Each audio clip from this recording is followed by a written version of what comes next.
sabi nyo sa ano yan, sa korporasyon. But you also, nung nagsalita kayo kanina, you also referred to it as bahay ko. Hindi ko po dinideny that, you know, that is a house that I have an interest in. I have lived in the house. Ang sinasabi ko lang po, pinaupahan po yan. And possession is now with the lessee. Alam niyo po, hanggang ngayon, meron akong katiwala doon. Kasi nga po, nais ko masigurado na yung lessee will only use the premises for residential purposes. No? Secretary Roque, if I may, sa inyo ba yung bahay na yun? Well, una po, magandang umaga po kay Senate President Pro Tempore, kay Madam Chairperson, Senator Antiveros, and kay Senator Gatchalian, at sa lahat ng mga bisita rito. Now, ang bahay po na tinutukoy nyo sa Tuba Benguet ay rehistrado sa isang korporasyon. Tiniran ko po yan nung ako po ay umalis ng gobyerno, and I do have an interest in the corporation that owns it. No? Pero wala po sa akin ang possession ng bahay na yan.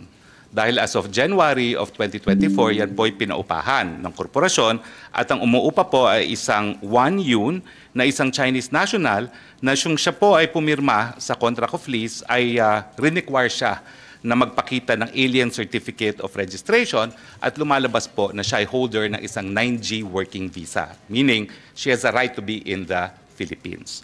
So ang rehistradong lessee po dyan, at yan ay rehistrado rin sa Homeowners Association ng Subdivision para sila ay makapasok, ay itong babae na isang Wang Yun. Kaya nga po, nung sinabi nila na sinalakay ang bahay ko at may mga wanted na mga pogo bosses doon, eh ako po'y talagang nag-conclude na meron talagang pilit na naninira sa akin. Gaya nung naunang release na ng PAGCOR na ako daw ay naglakad para sa lisensya ng isang illegal na pogo, at matapos naman marinig ang testimonya ni Chairman Altenco, wala naman pong ganong sinabi. Attorney Roque, wag muna po tayo dumako sa ibang issue. Okay. Focus muna tayo sa tanong ni SP Pro Temp, na may tanong din ako. Mamaya, dadako po tayo sa ibang mga issue, pati yung nabanggit nyo. So let's please focus. Okay, so meron po akong interest sa korporasyon na may-ari ng bahay na yan. In fact, in the near future, I am concluding a transaction na kukunin ko yung buong korporasyon na may-ari ng bahay na yan.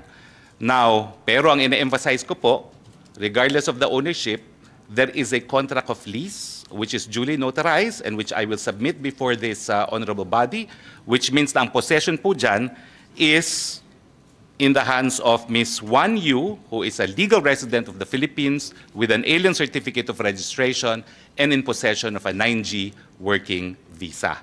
Ang gusto ko nga po malaman, kung nakita nila doon sa bahay na yon, yung tao na hinahanap nila na allegedly may tie sa Banban.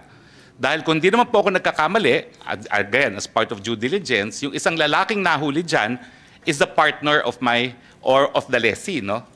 Hindi ko naman po tinatanggi na may interest talaga ako dyan sa korporasyon na yan, albeit not 100% as of yet, pero magiging 100% na po yan.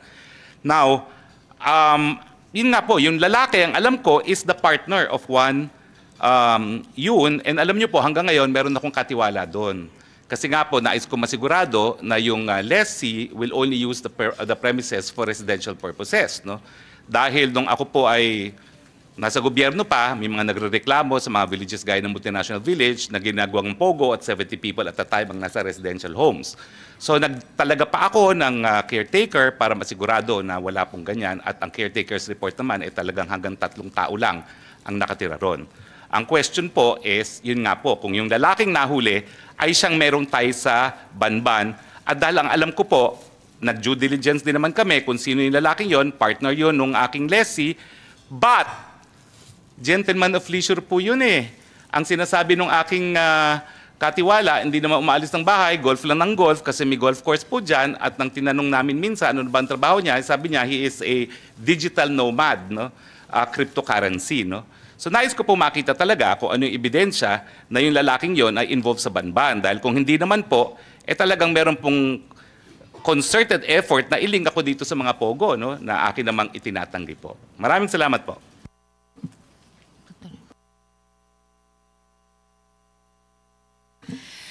Salamat, Attorney Roque and SP Pro Temp. But follow up lang, Attorney Roque, sabi niyo korporasyon ang may-ari ng bahay na ni-raid at natagpuan ng 2 foreign nationals na associated ng PAOK sa Bamban at nasa custody ngayon ng BI. Sabi nyo sa ano yan, sa korporasyon. But you also, nung nagsalita kayo kanina, you also referred to it as bahay ko. Well, I do not deny po na I have an interest in the corporation. Hindi ko po dinideny yun. In fact, Aling korporasyon po iyan? ang pangalan po ata is PH2, hindi ko maalala, no? PH2. PH2. Pero wait a minute. Dapat maalala nyo po. Well, you intend to mahaba po yung pangalan. procure 100% ownership Anyway, of it. maya-maya po, PH2. darating po What yung... does PH2 stand for Well, po? ano po yan eh, that's the location of the address of the house. Okay, anyway, maya-maya po... PH2, why? What's the whole address parang po of the phase house? 2, black number, gano'n. Okay, no? phase 2. Pero maya-maya po, nagpakuha ko ng contract of lease para ipakita rito sa komite na ito, no? Na, And sa ngayon po, kayo ang majority shareholder ng PH2. sa ngayon po, hindi. Hindi. Pero Anong kami percentage po, ng ang, ownership nyo? Ay, nako, nominal lang po ako Nominal. ngayon. No? Nominal. 10%, 20%? Well, ngayon po, lumalabas, ano lang ako, nag-subscribe lang po ako when it was incorporated, no? At sino po yung majority shareholder sa Ang majority is another corporation PH2? po. Another What is that corporation. other corporation? It's Biancham Holdings po. Ano pong pangalan? Biancham Holdings. Biancham Holdings. Holding. B-I-A-N. CHAM. Si Bianchan Holdings. Yes, yes. Magkano ganong kalaki yung majority? Lahat po yan Sold. sa Biancham Holdings. Pero minority. wholly owned. Nominal kayo. Nominal. Wholly. Oo, wholly owned po yan by Bianchan Biancham. Holdings. Sino pong incorporators ng Bianchan Holdings? Attorney Percival Ortega po at yun po naalala ko si Attorney Percival Ortega. I think meron din pong attorney, hindi ko na po maalala kung sino pa yan, pero I think meron pang, well, minimum of 5 po yan eh. Pero majority shareholder Alright. is Attorney Percival Ortega. Okay. So majority shareholder si Attorney Percival Ortega para sa Bianchan Holding. There's at least one other attorney at tatlo pa Yes. for a Opo, total of opo. 5. But okay I confirm that we're in the process of buying into Biancham now. All right. And And we sabi want a nyo nga, controlling interest. you want 100% ba or controlling We will lang? have controlling interest of Biancham po pag natapos na ang mga papeles. All right. Pero nasa Homeowners Association din po kayo ng subdivision, tama po? Well, nung simula po, dahil tinirang ko po yan nung ako po yung umalis sa gobyerno nung 2019, pero nung bumalik ako sa gobyerno, hindi na po ako tumira doon. Pero hanggang ngayon po, I consider myself a resident of Baguio, but I stay in another house. Pero member po kayo ng HOA dun sa subdivision. na yun? Mandatory po na yung corporate owner is a member of the Homeowners Association. So, member po, dahil mandatory, member kayo ng HOA ng subdivision. Member po yung corporation that owns the house. Okay. So, sinong nakapangalang representative ng Bianchan Holdings sa HOA nung subdivision? Hindi po ako sigurado, no? Kung sino ngayon ang nakapangalan doon, no? But I do know that lahat po ng mga dues are being paid and the real estate taxes are being paid. Sino pong nagbabayad ng dues at real estate taxes para Well, sa ano po, Bianchan doon? it is also Biancham, no, that pays for it, no.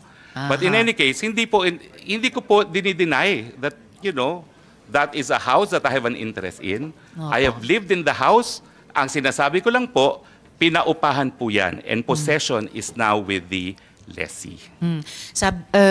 For the record, yung Bianchan Holdings, nabalita po dati na may partnership sa First Mariveles Holdings Corp o FBMHC na nag-apply for POGO license dati. Hindi po. Maaring, I deny that. I deny that. You deny it. Okay. Yes, ang Well, we will ask application po the is proper... AFAB. Oo. It's the Freeport Authority of AFAB. Bataan. Okay, It we is will not ask with that. PAGCOR. All right, we will ask that sa present and possibly past PAGCOR chairs later. Wala po yung application at all.